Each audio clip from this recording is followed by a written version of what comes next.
Okay, we'll go ahead and get started. I've hit record, and I want to thank you all for joining us, and I'm sure a few others will join us in the next few seconds.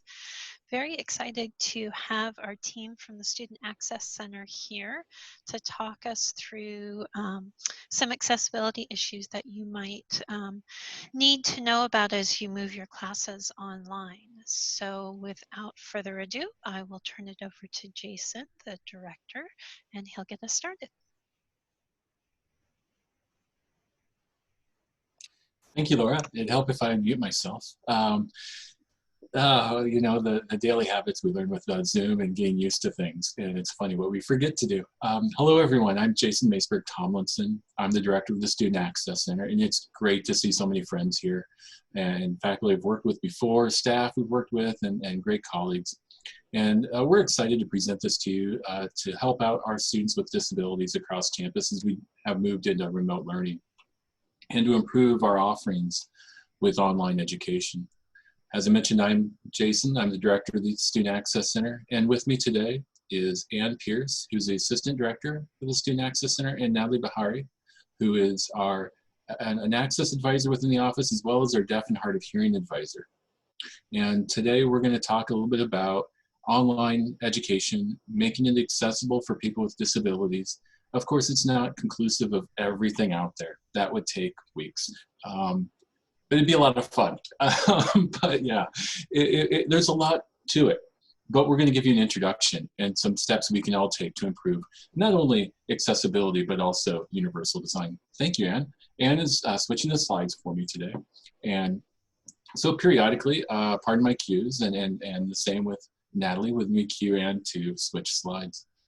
This week you've been reading about accessibility for students and with disabilities rather within the framework of universal design. And our guidance is going to be about students registered with a disability using reasonable accommodations and a lot of the accommodation steps we take. As you're going to learn, it's one of the many aspects of universal design. I would say that it's one component. Universal design is bigger than just accessibility. Although using the standards of accessibility can help us achieve a lot of the universal design principles. Because as we'll talk, a lot of these steps will help all learners and in your classroom, and they've been proven to increase the retention of information for all learners in an environment. And with online education, I understand it is a lot. It's a change, and there are a lot of pieces, but we won't let it be overwhelming. We'll take some simple steps to get there. We're going to focus today on a lot with the on-campus students moving to remote environments. And that's a little bit different than students who would be typically in remote online education day to day.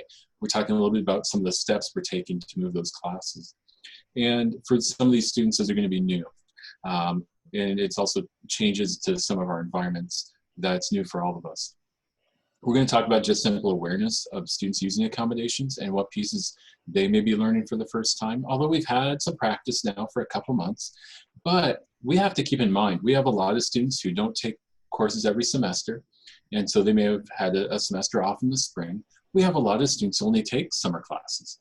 Students keep up credentials, maybe they have time off in the summer, they're taking classes that way. So there's still going to be some students new to this, as well as students coming into college for the first time. We do have some students who come into higher education and they still take some summer classes before. We're also going to talk about exam accommodations, and then we're going to talk about text files. Anne's going to talk about that. She's got a lot of expertise in that. And Natalie's going to talk to us about video and audio content in our courses. We're going to leave plenty of time at the end for questions. However, please feel free to post questions as we go, and you can put them in the chat. Laura's going to help us monitor that information, and she's going to interrupt us periodically, say, hey, wait, what about this? And we're happy to do that. This is kind of a conversation. Go ahead and hit the next slide, Anne. So I guess the first rule in accommodations and remote learning, and I know we've heard this all before, but it's be understanding. That's the Wildcat way. That's the way we've moved forward to help with students here on campus understand the position they're in. And they certainly understand the position we're in as well. And as we approach new things, let's just start with understanding each other and see what next steps need to be taken. We found that, for the most part, once we have a conversation about student needs, things move on pretty well.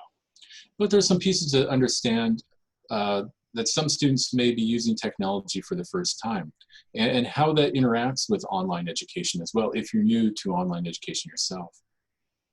Some of our students use technology like text-to-speech, and this takes text, it reads it aloud through the through an audio feedback.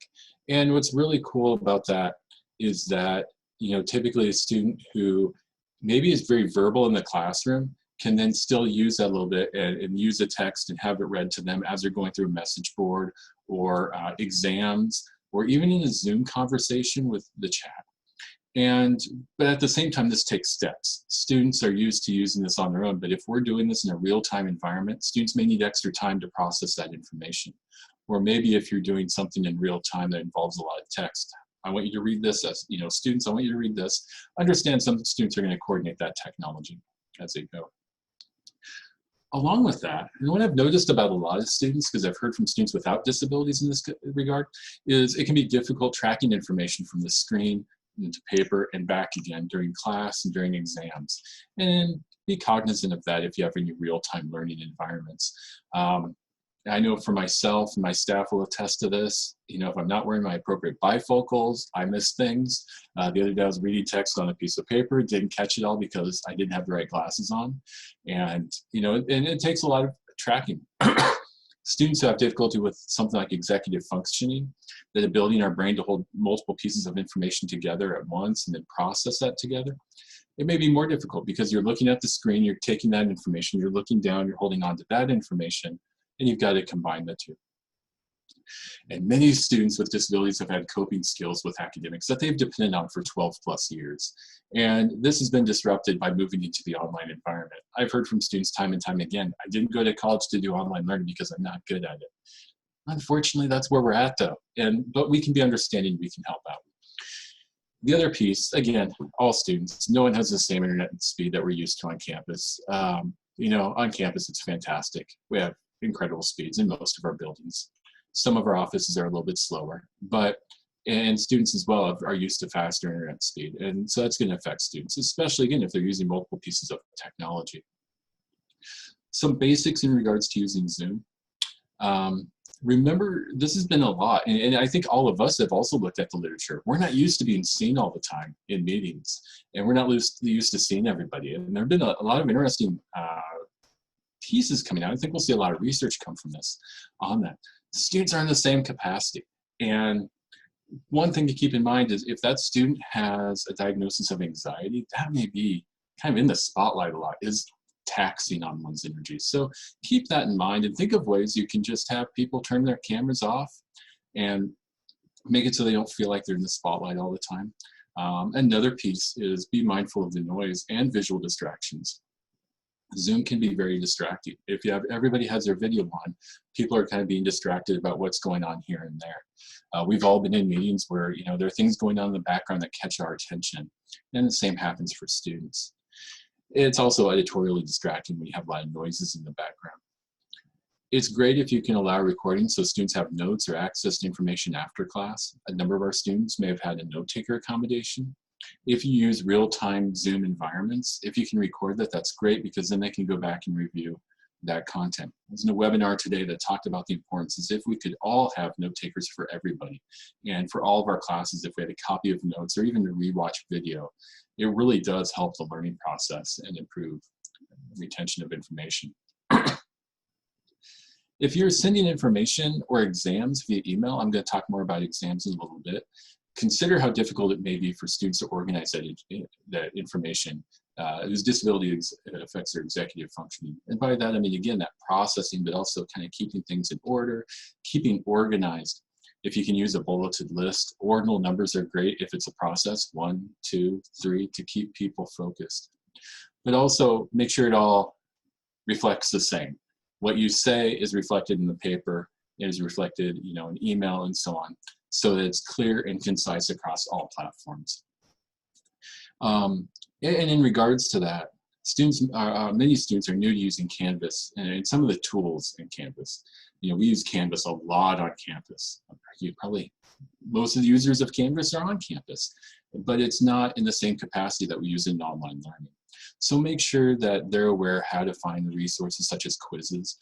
Remember that every class looks a little bit different and the students go in with some assumptions and expectations, and then they're moved because you use a different system slightly. Be clear, tell your students how you use things. What I often do at the beginning of my semester, my online course, I go through and say, here's where things are. And if I see students not following through, I'll do another video. Maybe I'll do a walkthrough so I can capture that and so people can see that. And just be mindful of that. But especially quizzes are kind of hard to find for some students. And the nomenclature, you think, oh, I'm going to go take a test, but I'm looking for the quizzes, or I'm looking for different pieces in Canvas. It's not always what we've used language in the past. Use reminder emails, share your expectations, and just be clear. Go ahead and the next slide. Exams. You know, and also be mindful as you have students talk, especially if they're doing presentations, they're used to getting different types of feedback. And the downside of having all the video off is that you can't see how people react. And that is always very interesting. So I'm going to talk a little bit about Canvas, Zoom, and email. We've seen all different exam types this previous semester. Go ahead and hit the next slide. Canvas, of course, is our kind of go-to quite a bit. And remember, you can provide extra time to students and build that into the system. It's really easy to do, and you just create extra time. The Student Access Center, we have a faculty website which has a link to text, a link to talk about accommodation information and how to extend the time in Canvas.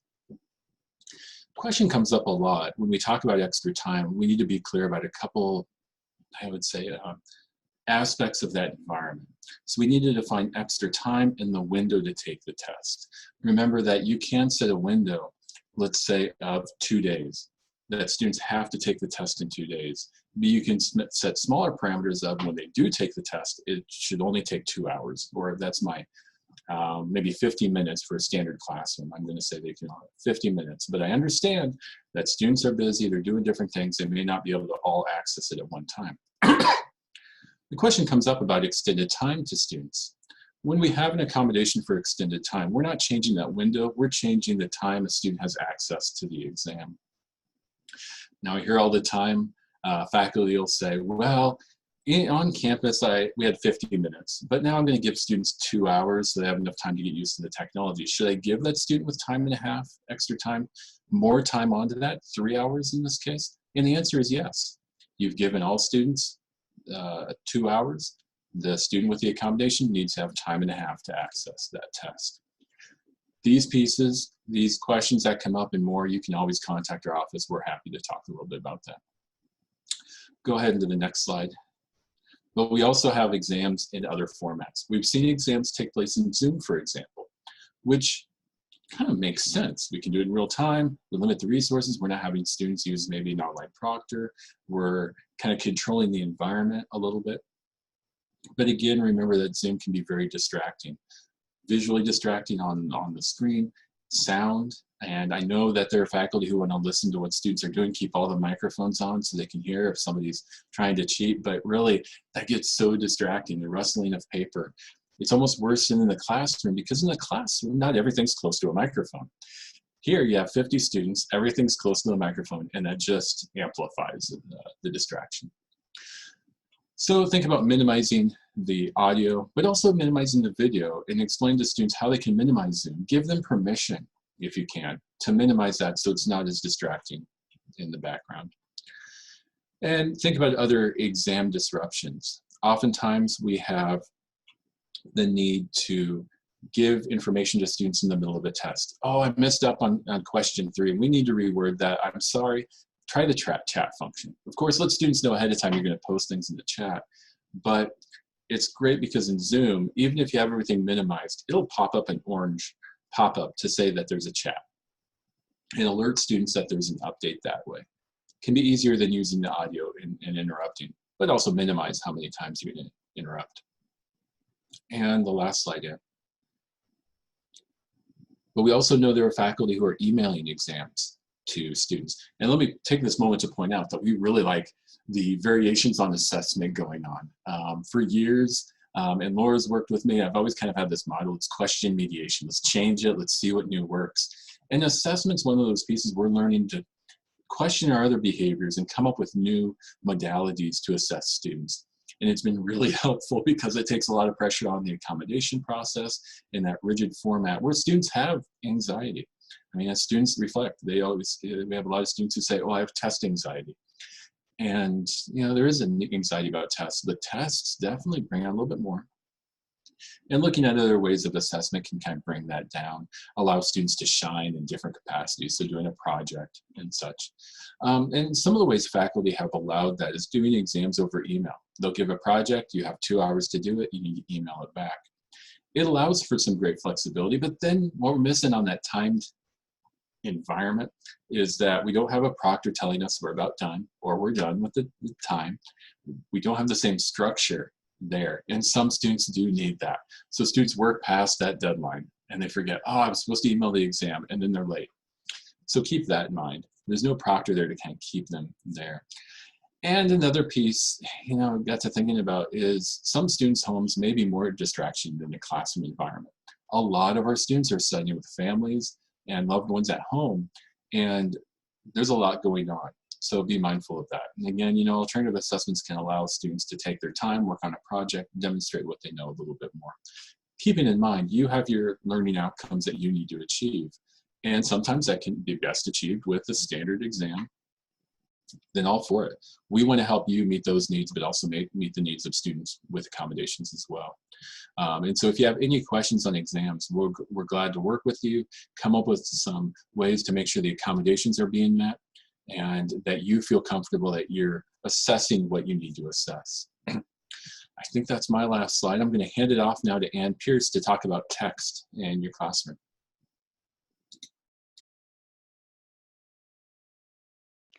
So Laura, were there any questions that maybe we wanted to do before I get started? No questions in the chat. We could give just a second if anyone would like to unmute themselves and have any questions.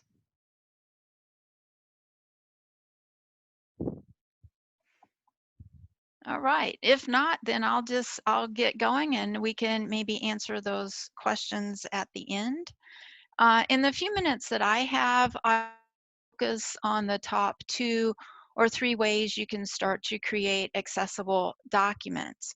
When you have a student in your course that has the accommodation of alternative text, that is when accessible text becomes a requirement. In part, the accommodation reads, instructors are responsible for posting course materials in an accessible format, such as Microsoft Word, HTML, or accessible PDFs. Today, we're going to look at Word, PowerPoint, and PDFs, and we will go from easiest to hardest. I want to point out that this type of production work all the time. So when I have to work on documents, I forget how to do certain tasks. So I go to YouTube, type in what I'm looking for so I can refresh my memory.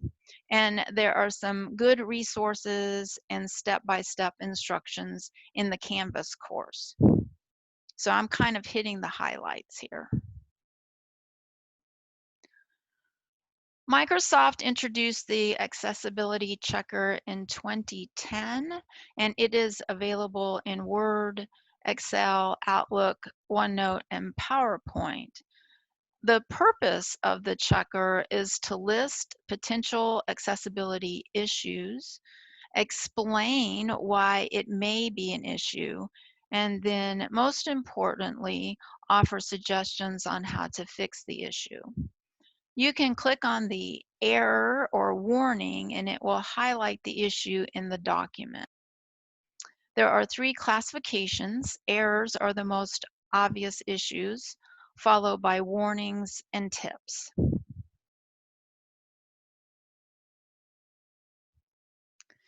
Now, in almost 8 years that I have been at K-State, I have yet to have a student tell me they could not access a Word document. That doesn't mean we should ignore best practices. It means that Word is in itself accessible. We as the creators can certainly add things to make it inaccessible. For visual elements, add alternative text. Remember the importance of being concise in your and the relevant content. For instance, if you have a complex chart or a complex table that has 20 columns and 15 rows of numbers, and you don't expect students to memorize all the numbers, what you want them to come away with is that the unemployment rate has gone down for the last 10 years. That is what you need to type in the alternative text box. And paragraph styles give your document structure. You can check this by turning on the navigation pane. Accessible links are important to screen reader users. If your document is only going to be digital, then you don't need the URL listed. If the document is meant to be printed, then you should, for example, Kansas State University, the hyperlink, and URL in parentheses, but it shouldn't be an active link. To create lists, use the tools that are already there, the numbered list or the bulleted list. And then tables should be simple structure with no cells or merge cells, and specify header information.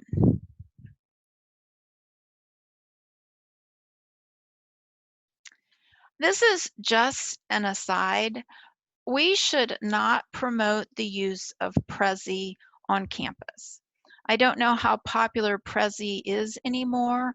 I do know that one college was using it for classroom use a while back. Prezi is another presentation program that is inaccessible, and the company has made no effort to make it compliant. Even though their ads say that they do that they're more exciting than PowerPoint, the accessibility issues are there, and they really don't have an answer for those. PowerPoint by its very nature is visual, so anyone who has low vision or is blind needs to be able to interact with the content differently.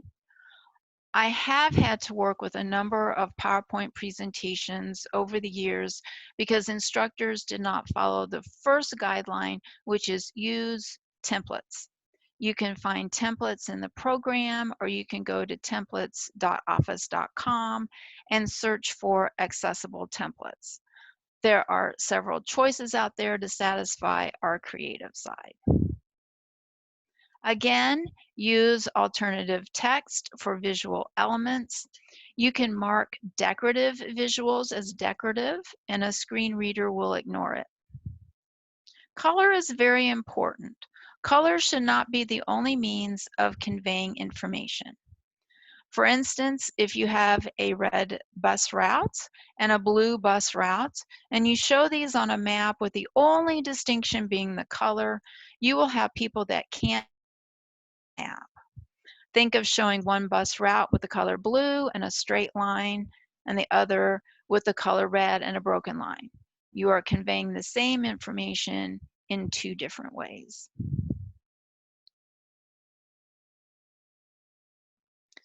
So I mentioned earlier that we would go from easiest to hardest, and so now we are at the hardest. There are several pieces of the puzzle that have to be put together for a PDF to be accessible. If you are the creator of the PDF, then more than likely you created the document in Word or some other program. If you create an accessible Word document and save the document as a searchable PDF, then the structure stays with the document, and that is a good thing. However, if you scanned in an article and saved as a PDF, then it is more than likely the PDF is an image. A screen reader can't interact with an image. So you simply hear the word image, and that is not helpful to the student. Students who utilize text-to-speech need to be able to select the text. If the PDF is an image and you click on the text, it actually selects the whole page. There isn't a way to select the individual words. The necessary elements of an accessible PDF are the same. You need structure, a logical reading order, appropriate headings, etc. It is just Adobe Pro has a checker function, and it will list errors and warnings, and you can click on the errors and the program will make suggestions on how to fix the issue.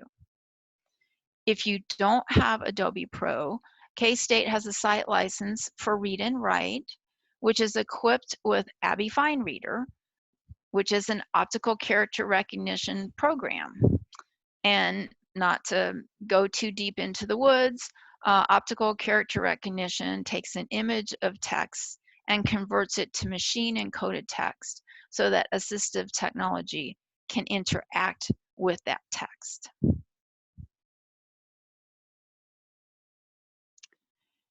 And finally, when you have a student with the accommodation of alternative text, remember to request searchable PDF files from the library, and they will be happy to help you. And then, if for any reason the student lets you know that the 20 that you just posted to Canvas are inaccessible, please let our office know. I do some production work, like I said before, and if it is more than the office can handle, we will certainly send it out to a third-party vendor. We are here to not only the students, but also for instructors. So I am now going to let Natalie take over, and she's going to talk about video audio content.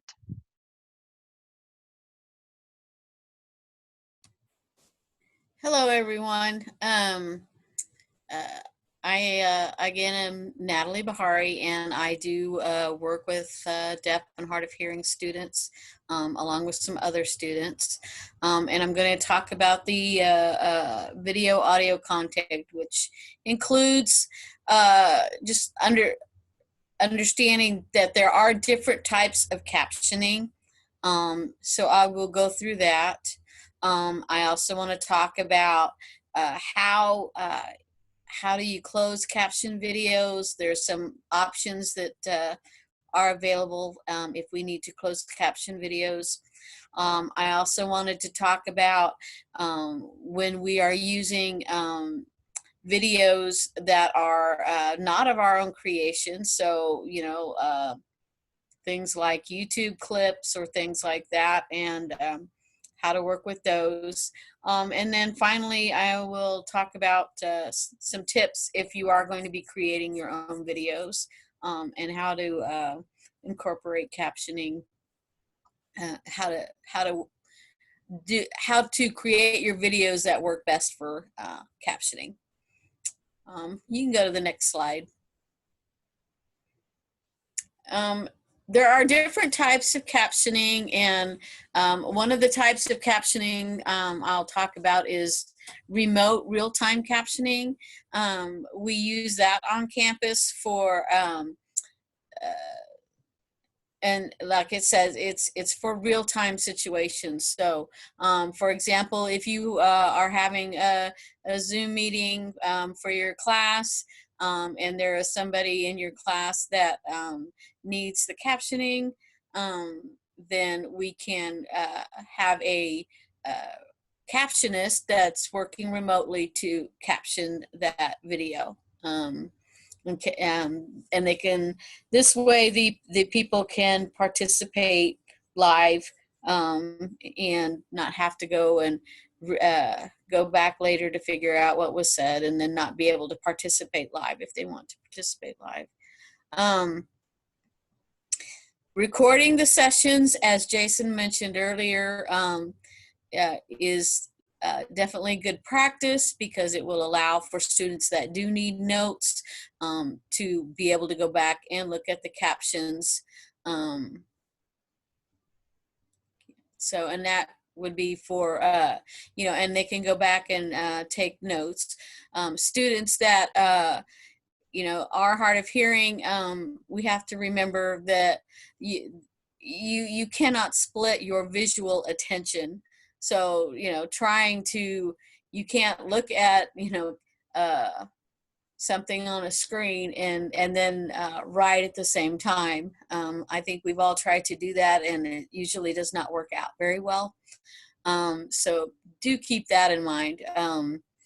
So, you know, in this case, they'll be able to, you know, pause and they can write down their notes, and then they can continue on if you have a recording. And it not only helps those students that are deaf and hard of hearing, but all types of other students that may need that service as well. International students, for example, benefit a lot from closed captioning. You know, seeing the English and, you know, it being written down does help.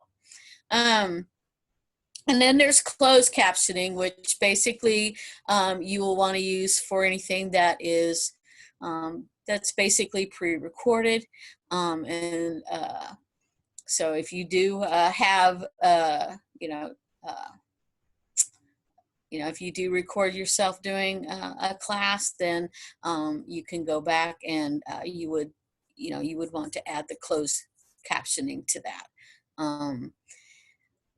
Again, this can be used by a whole lot. It benefits a whole lot of different students, not just the ones that are deaf and hard of hearing. And I do have a reference for, there are several more different types of captioning as well, if you are interested in looking at that. And I do have a reference at the end of this that if you want to go look that up. But those are the primary ones that we do use, is the remote real-time and the closed captioning.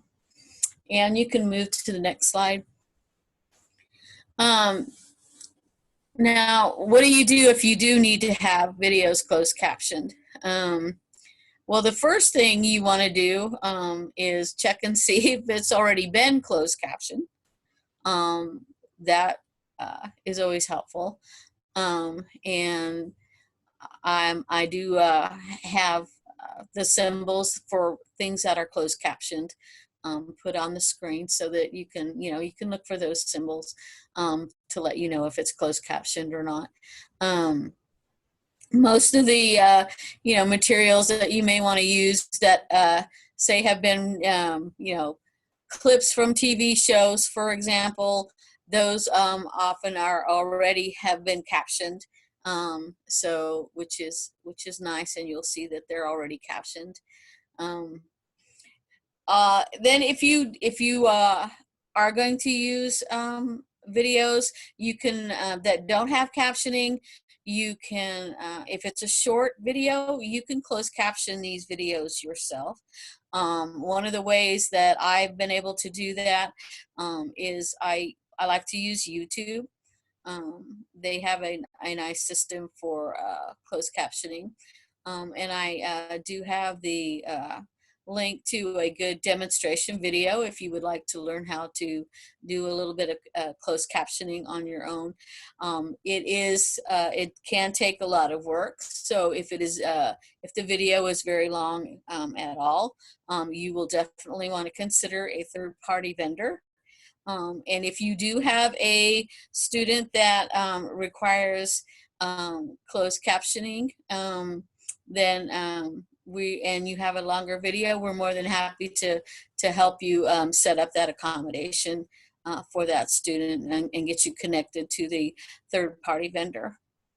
I have been asked, as far as cost and fees go, generally, while we're doing the remote learning, our office is able to help out in some regard with this. So, so do keep that in mind. And if you do need assistance, myself or Brandon UTech and IT would be able to help you. And you can go to the next video. If you are creating your own videos, one of the important tips that I would give you is to create a transcript before you decide to record.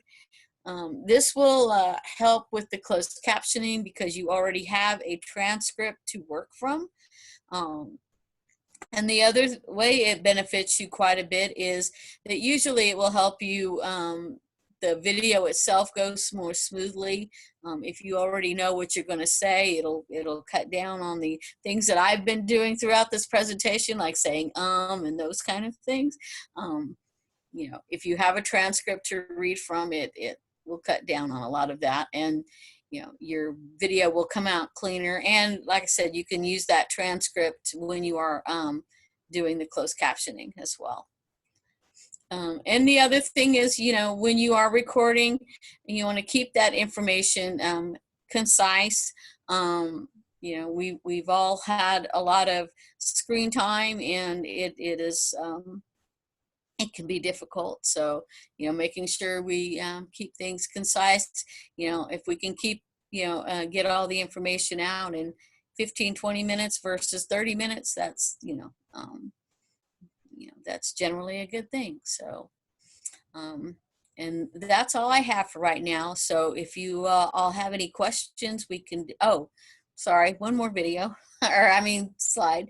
I do want to just remind everybody that not only do the videos that you create need captioning, but if you refer your students to another video that they need to watch, those need to be closed captioned as well. So make sure you are paying attention to whether or not those videos are closed captioned. And if they are closed captions, you will want to check to see if they are videos that have been using the automatic captioning function, because many of the automatic captioning functions use software that, you know, some of them are pretty good and accurate, but they're never perfect, and they can be can have plenty of mistakes in them, and those mistakes can make a really big difference, you know, when in a learning environment. So you want to make sure that, you know, they're, you know, learning the correct terminology for you know, for your classroom. And if it's, you know, if the captioning is off, then that'll, you know, that can throw your student off. So please make sure that you're checking those videos for accuracy. And that's all I have for the moment. Thank you all so much. Please feel free to ask any questions out loud or ask in the chat. Either way is fine.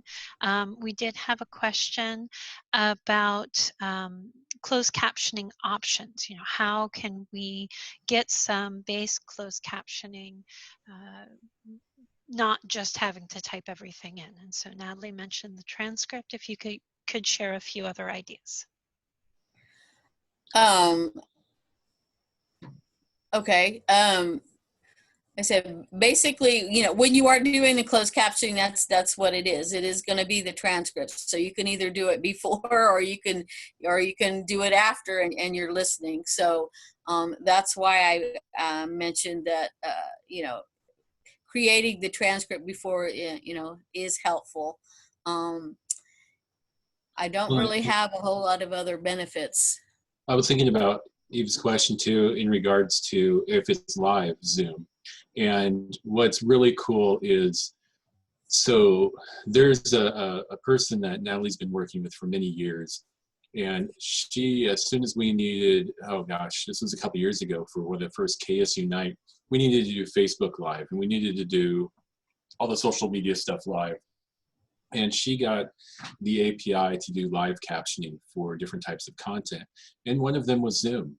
And so when Natalie's working with a student who needs captions and she informs you of that, they can live caption that content. And it is really cool. And it is really quick. And because we think about, we want to make sure we have equal access to information in real time, and how important that is. And I apologize. I didn't hear the question very well. So, but yeah, certainly we can help you get in touch with Captionists that can work with you for live sessions, such as Zoom sessions. We have worked with even Laura with some online courses, and connected the remote real-time captionist that we use, and she is able to plug into Zoom and is able to close caption it as people are, or caption it as live as people are speaking. So, and she's, I'm pretty confident that, you know, there's other, you know, even if you don't use Zoom, you may use another type of media, you know, that they are likely to be able to figure that out as well, to do those things real time. So a couple of other options that I've figured out in my journey for captioning content you're recording. Zoom actually, if you record to the cloud, you can set your account up to create an auto caption file, so that but that's only if you're recording to the cloud. It doesn't work if you're recording to your desktop. So something to consider as you go through that process. You can also do sort of a modified transcript grab using Google Voice. So you play your video while Google Voice is sitting there listening to your video. It's not perfectly accurate, but it is a way to get you started for free, right? We're looking at these low-cost possibilities. Putting your video up on YouTube unlisted is a way to use their auto captioning tool, but technically it is out there on your account. And so sometimes folks will put it out there, get that captioning started, and then pull it back down. And it's unlikely that it will stay out there, you know, accessible to anyone. So that's a good, and by accessible there, I mean giving access to the wider community. And then finally, there is a very low cost option within MediaSite using, oh, I'm going to forget the name of it off the top of my head. It's IBM Watson. Yes, the IBM Watson, thank you. And it's like 2 cents per minute. So it's super, super cheap. It is about the same quality as the auto captioning within YouTube, but it's a way that you can do it natively within MediaSite if you set up the IBM Watson account. So those are a couple of options that we've come across. And I would say, you know, we're a house that uses closed captions on all of our TVs. And so we get used to spotting the difference between what's happening in captions and what's happening in TV. And different countries do it different ways. One fun fact is that BBC captions as ERM, as ERM. And you kind of pick up those nuances, but also you will see mistakes. And that kind of gives you an idea of what it can be like when content is off. As Natalie mentioned, that content has to be accurate if you're expecting students to know it. And so I recommend to think about that. Going through, I want to think about the concept of universal design. And whenever I talk about this, I always mention, remember that those captions are helping out students who speak English as a second language retain information. They're helping all people retain more information as they see the captions and listen to it. There are a lot of studies shown that retention goes up, recall of information goes up when you have that displayed. So it really can be helpful, but accuracy is important.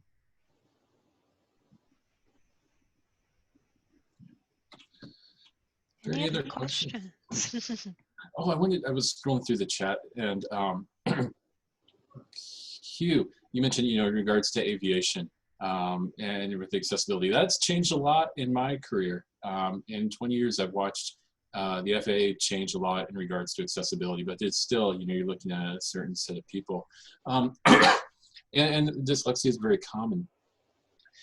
But, you know, when you think about, you know, accessibility and advantageous to all students, especially with longer documents, you can search documents that way. If it's a PDF especially, you can do, you know, find and make it a searchable document as well. And that really does help out with looking at information, especially when students are going back to study and they're looking through documents to try and find a term. So it can be helpful for everyone.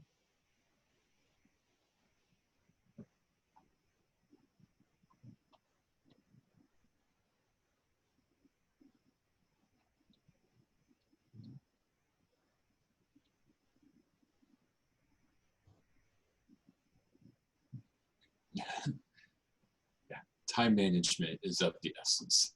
I think that's you know, that's the big piece to everything is making sure that it's easy to do, easy to update. I will say my favorite is using YouTube. I've learned a lot from Natalie over the years and how to do that, and I use that for my own class. I keep the videos very short, but I do change those. Even though I change the videos every semester, I feel like I have to set an example because, you know, working with the Student Access Center when I teach online, and it is really helpful. It gets me to be more loquacious, I guess, and speak more clearly. Those who don't know me, I grew up with a speaking impediment, and it's taken me a long time to practice this. And so, but you can get it, and YouTube does make it fairly efficient, and you can learn to kind of work around some of that so you get better and better, and it captures your voice. So I agree with you, Eve. It is a concern that K-State is attempting to address as a whole. Global Campus is looking at how we can support faculty. We certainly encourage getting all of your content completely accessible as you build. That is the best practice, right? But we also recognize that faculty are very time constrained, and it is challenging to both create your content and make it fully accessible, those kinds of things. So thinking about the things that you can do as those easy steps, building your Word document with headers, converting it to PDF if needed, or leaving it just in Word, right? You don't have to convert it to PDF. What Anne was saying about it, you know, that Word is the most easily accessible document format. And then considering those options. If you have a student that joins your course that does have a specific accommodation for captioning, the Student Access Center and Global Campus will assist faculty with making sure that the content is fully accessible. So you do have support. And so we certainly encourage you, especially in these time crunch times, to focus on your content, right? Focus on doing your expertise and putting it out there and getting your courses set up. And if you need assistance, we are here.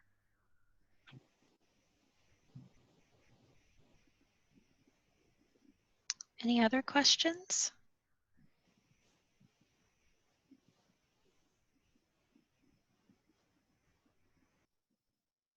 We're definitely available by email. If folks want to email us, we'd be happy to answer your questions. We currently, you know, we've got the phones kind of rerouting to direct folks to email, but if you want to contact us, I'm happy to talk.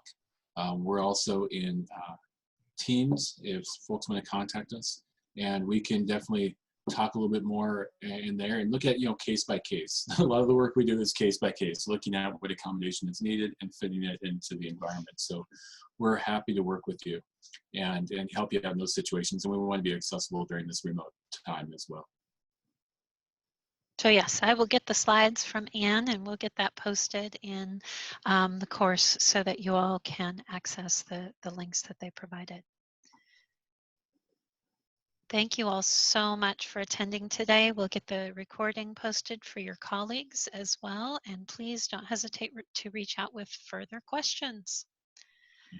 You all have a wonderful rest of your day. Thank you, everyone.